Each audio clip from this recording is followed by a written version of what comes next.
بسم اللہ الرحمن الرحیم الحمدللہ الذی اعلی منزلۃ المؤمنین بکریم خطابہ۔ یہ اصول الشاسی ہے۔ پہلے سبق میں ہم نے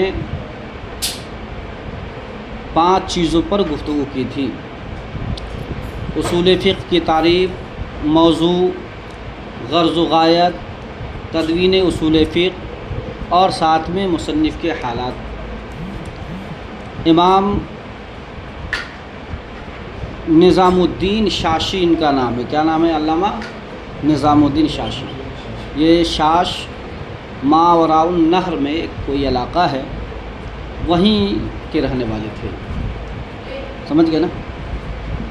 اور ان کی اصل میں کیا ہے کہ انہوں نے کتاب لکھ دی، لیکن کتاب میں اپنا نام انہوں نے نہیں لکھا تھا۔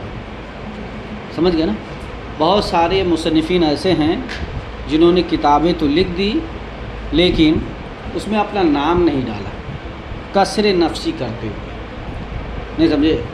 عز و انکساری کے تحت کہ میں اس قابل کہاں کہ میں کتاب پر اپنا نام چھاپوں۔ یا یہ بھی ہو سکتا ہے کہ کئی طرح کے نام ہیں، ایک ہی نام کئی طرح کے لوگوں کے ہوتے ہیں۔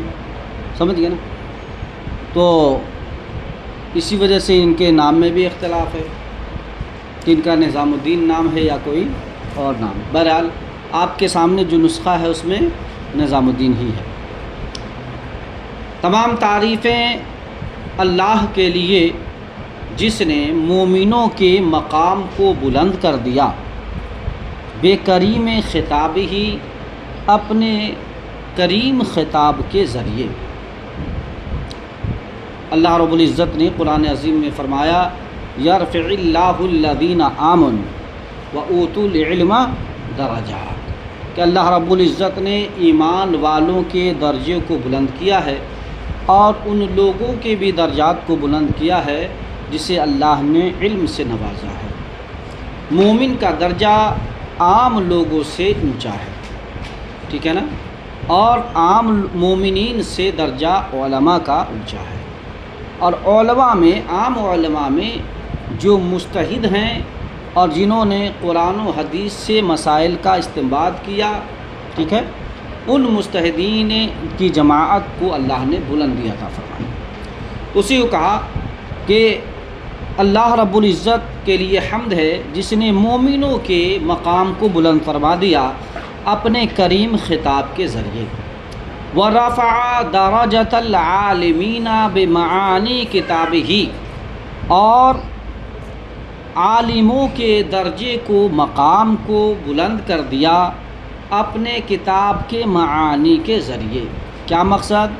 یعنی اللہ رب العزت نے عالموں کو قرآن عظیم کے معنی و مفاہیم کا علم عطا فرمایا۔ تو مومن کلمہ طیبہ کی وجہ سے بلند ہیں، اور مومن قرآن عظیم کے احکامات پر ایمان لانے کی وجہ سے بلند ہیں، اور علماء قرآن عظیم کے معنی و مفاہیم کے سمجھنے کے اعتبار سے کیا ہیں؟ بلند ہیں۔ وَخَصَّ الْمُسْتَنبِطِينَ مِنْهُمْ، تو پہلی جماعت تو مومن کی ہوئی، دوسری جماعت علماء کی ہوئی، یعنی قرآن عظیم کی فہم رکھنے والے علماء کی جماعت۔ اب تیسری جماعت ہے وَخَصَّ الْمُسْتَنبِطِينَ مِنْهُمْ بِمَزِيدِ الْإِصَابَةِ وَثَوَابِهِ، اور اللہ نے ان علماء میں سے، منہم علماء کی جماعت میں سے، مستنبطین کی جماعت کو خاص کیا۔ مستنبطین مراد مجتہدین ہیں، مستنبطین کی جماعت کو خاص کیا اعلیٰ اصابت رائے اور دوہرا ثواب کے اعتبار سے۔ نہیں سمجھے؟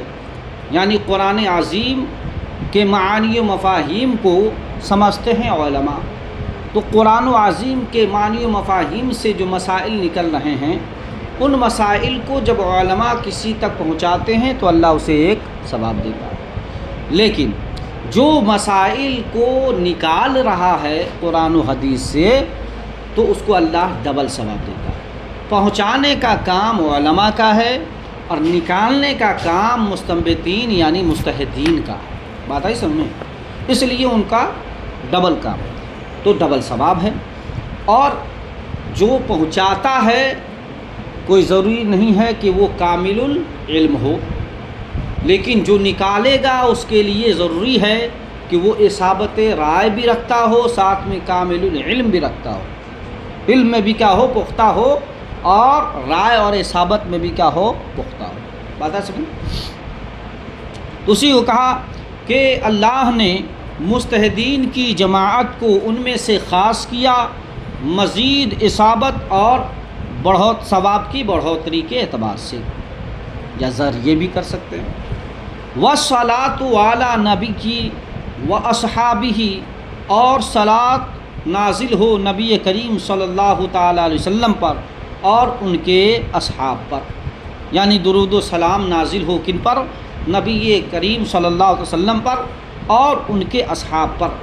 وَالسَّلَامُ عَلَى أَبِي حَنِيفَةَ، اور سلامتی نازل ہو امام اعظم ابو حنیفہ پر، وَأَحْبَابِهِ، اور ان کے احباب پر، یعنی امام ابو یوسف، امام محمد، اور اس طریقے سے ان کے جو شیوخ ہیں اور ان کے جو کیا نام ہے شاگردان ہیں، ان سب پر کیا ہو، اللہ کی سلامتی ہو۔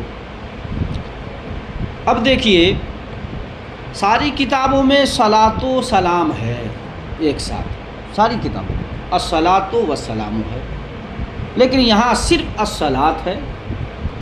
اور دوسری چیز یہ ہے کہ کہیں کسی فقہ کی کتاب میں، اصول فقہ کی کتاب میں امام اعظم پر سلامتی نہیں بھیجی گئی ہے، اور یہاں ڈائریکٹ امام اعظم پہ سلامتی ہے۔ ایسا کیوں؟ کیا صلاۃ و سلام ڈائریکٹ حضور علیہ السلام کے علاوہ کسی اور پر بھیج سکتے ہیں یا بھیج نہیں سکتے؟ پہلے کا جواب یہ ہے کہ صلاۃ میں ہی سلامتی ہے، صلاۃ میں ہی سب سے پہلی چیز تو یہ کہ درود شریف بھیجنے کا مقصد کیا ہوتا ہے کہ حضور علیہ السلام کے درجات میں بلندی ہو، ٹھیک ہے۔ السلام کا مطلب کیا ہوتا ہے؟ سلامتی ہو، وہ ایسی بارگاہ ہے جہاں سے سلامتی بڑھتی ہے، جہاں سے سلامتی بڑھتی ہے پوری کائنات میں۔ تو مصنف علیہ الرحمہ نے سوچا کہ حضور علیہ السلام کی بارگاہ میں درودوں کا نذرانہ پیش کرنا چاہیے، سلامتی کا نہیں۔ کیوں؟ اس لیے کہ وہ ایسے سلیم ہیں، ایسے سلامت ہیں کہ جن کی بارگاہ سے سلامتی بڑھتی ہے، سلام کی خیرات اور بھیک جن کی بارگاہ سے بڑھتی ہے، اس بارگاہ میں ہم سلامتی کیسے بھیج سکتے ہیں؟ تو درود شریف بھیجنے کا حکم قرآن میں بھی ہے، اور حضور علیہ السلام پر درود بھیجنے کا حکم خود احادیث رسول میں بھی ہے۔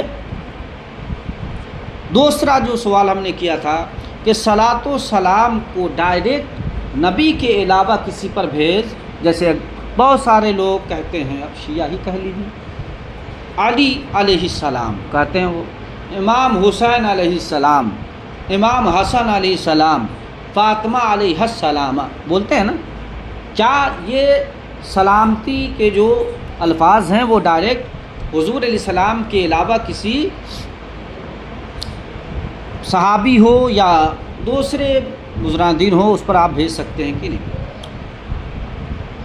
تو حاشیہ نمبر 7 میں لکھا ہوا ہے کہ والسلام اختلف فی ان الصلاۃ والسلام علی غیر الانبیاء جائز ام لا، کہا کہ صلاۃ و سلام کے بارے میں اختلاف ہے کہ انبیاء کے علاوہ پر بھیجنا جائز ہے یا جائز نہیں، ٹھیک ہے۔ یہ اختلاف ہے کہ آپ حضور کے علاوہ دوسرے پر صلاۃ و سلام بھیج سکتے ہیں کہ نہیں، اس میں اختلاف ہے۔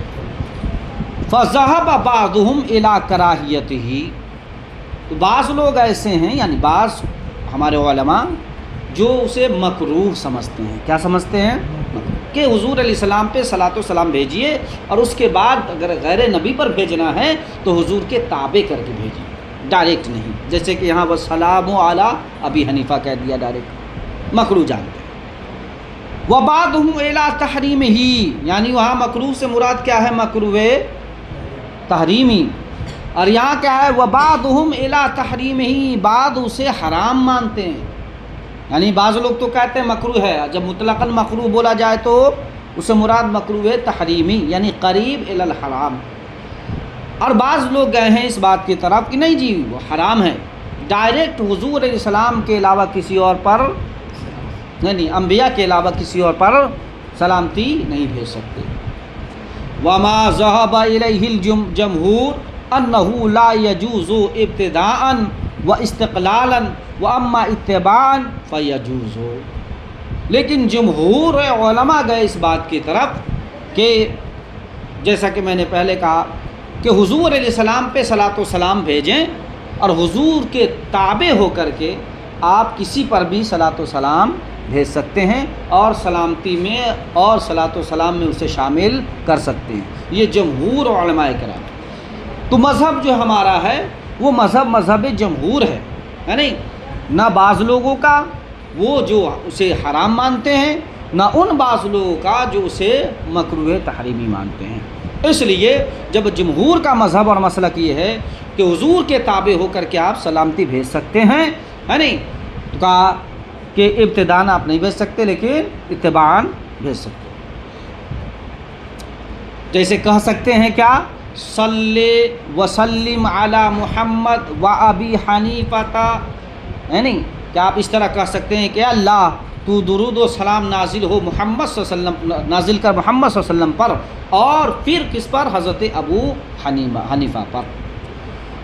ولا یجوز صلی وسلم علی ابی حنیفہ، اور ڈائریکٹ اس طرح کہنا کہ اللہ تو سلامتی اور درود نازل فرما ابو حنیفہ پر، یہ جائز نہیں ہے۔ بات آئی سمجھ میں؟ اچھا، تو والسلام ٹھیک ہے، واو عطفہ ہے نا، تو تابع ہو کر کے آئے تو کوئی قباحت تو نہیں ہے، جواب مل گیا کہ جمہور کے نزدیک کیا ہے؟ جائز ہے، جمہور کے نزدیک کیا ہے؟ جائز۔ لیکن ایسے بھی تو کہہ سکتے تھے کہ والصلاۃ والسلام علی النبی و اصحابہ و ابی حنیفہ، والسلام کیوں لایا؟ تو کہا والسلام اس لیے لا براعت استحلال کے، یعنی اس لیے کہ پتہ چل جائے کہ ہم کیا ہے، سینہ ٹھوک کے حنفی ہیں۔ کیا ہے؟ سینہ ٹھوک کے ہم حنفی ہیں۔ کیوں؟ اس لیے کہ اب الگ سے اگرچہ تابع ہو کے، الگ سے تابع ہو کر کے ڈائریکٹ امام اعظم پر سلامتی بھیج رہے ہیں اور ان کے اصحاب پر سلامتی بھیج رہے ہیں، تاکہ پڑھنے والا، اس علم کو جاننے والا سمجھ جائے کہ اس کا جو لکھنے والا مصنف ہے وہ مصنف کیا ہے؟ سینہ ٹھوک کے حنفی ہے، کوئی اور نہیں ہے۔ ٹھیک ہے نا؟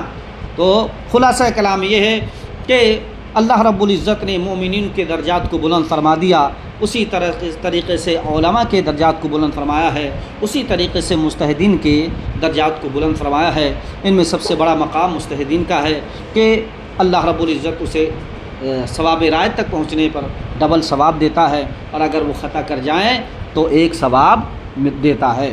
اور دوسری چیز یہ ہے کہ یہاں پر والسلام علی حنیفہ کہہ کے مصنف اپنے آپ کو بتانا چاہ رہے ہیں کہ ہم ٹناٹن کیا ہیں؟ حنفی ہیں۔ کیا ہیں؟ وما